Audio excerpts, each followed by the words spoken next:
is Sarah Newman. I'm here today with Covenant Families Action Fund. We are here for the special session commencement. We are going to do a press conference. We will not be taking questions after this due to the difficulty of how hard this day is for all of us in our community. And I did want to add that we are not affiliated with the Covenant School or the Covenant Church.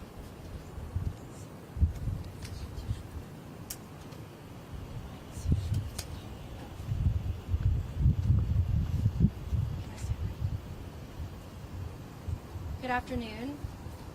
My name is Melissa Alexander, and I'm a parent at the Covenant School.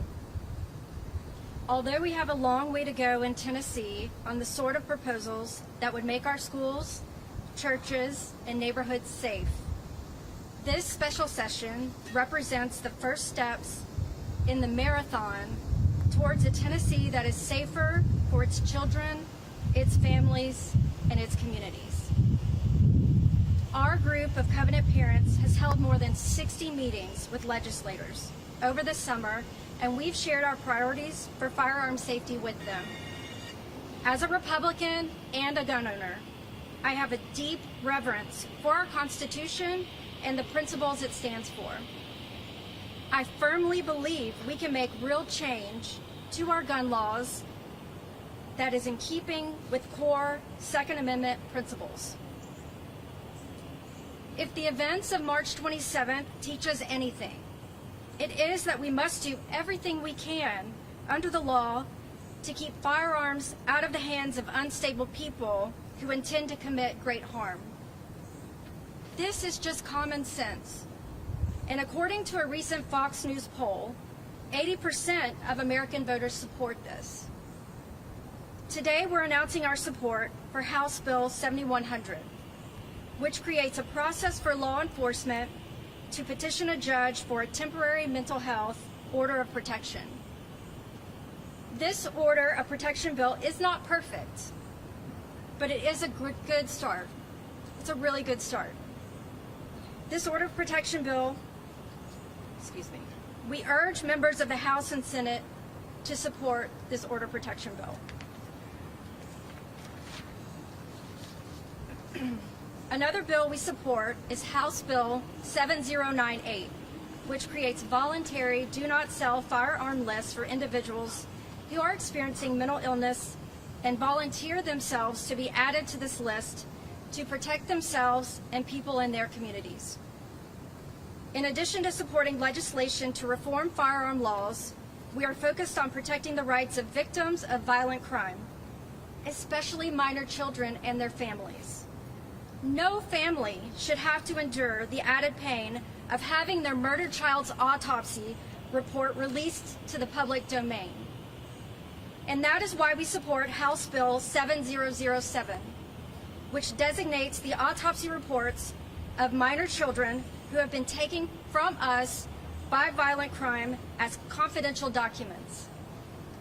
We urge members of the House and Senate to support this bill to strengthen the rights of victims and their families. While we humbly worked and we prayed all summer long with the hopes that substantial progress could be made this session, we also understand that you have to start somewhere.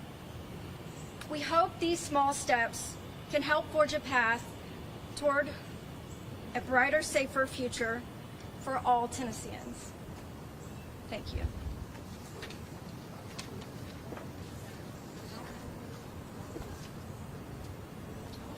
For those of you that weren't here at the start of this, I'm Sarah Newman, and I'm a parent from the Covenant School that helped co-found our nonprofit. Covenant Families Action Fund believes that Tennessee needs to have the mental health professional and services capacity to meet our state's growing mental health needs. We need more funding for more clinicians and sites of care to meet all Tennesseans where they are in their mental health journey. We support culturally competent services and access for all communities and believe mental health is a basic need for all individuals. Based on legislation introduced to date, we don't see a path forward for meaningfully expanding Tennessee's capacity to meet the mental health needs of its people. While behavioral health risk and mental health assessments are critical to assess risk for harm and determine potential interventions, we currently do not have the capacity and means to reliably provide these services in our state in a timely manner. Assessment before a trial is not a mental health strategy, and it can risk putting an undue burden on those who need stable and reliable treatment, not institutized prior to conviction. The resulting loss of wages and loss of family support does fall short of loving your neighbor as yourself. While only 4% of interpersonal gun violence is associated with mental illness, we do strongly feel mental health care is a basic need for all individuals and must be prioritized. We are disappointed in the lack of resources going to mental health needs in Tennessee. If we want to improve the mental health of Tennesseans, we have to invest in solving the root of the problem itself, which will require financial support, accessible facilities, and more clinicians.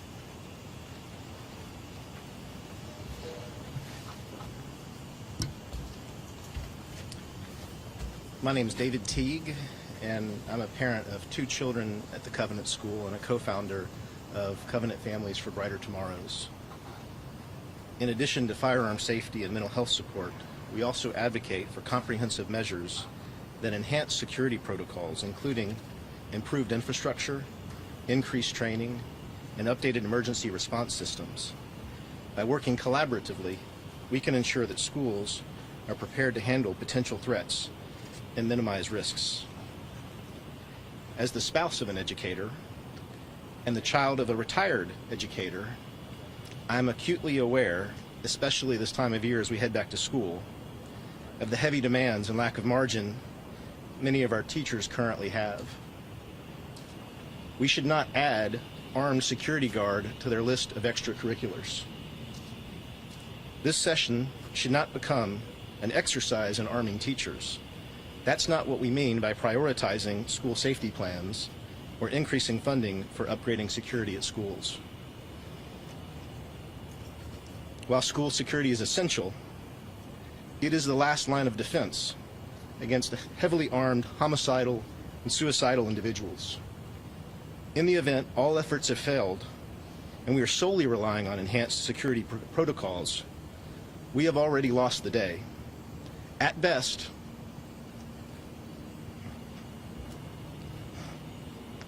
another group of children will have had their innocence and sense of security stolen from them. Many of our beloved faculty are also parents of students at our school. On March 27th, amidst sudden, deafening, and unimaginable fear and chaos, they bravely and selflessly protected other people's children while their own children were in harm's way in other parts of the school.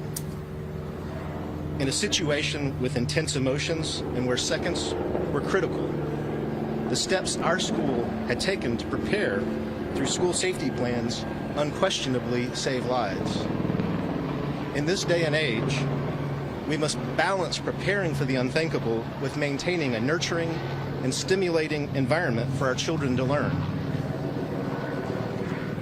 The proposed bills do make significant advances in the area of school safety plans. From SB 7001 on the need for schools to have fire alarms to HB 7038, which would give grant funds for schools to use in their safety plans. There is a lot of good that can come out of this session's work around school safety plans. Thank you. Thank you all very much for attending. We will have press avails during special session. And we'll tell you more about that as we go on. We'll be updating the list of endorsed bills. Perhaps they will grow.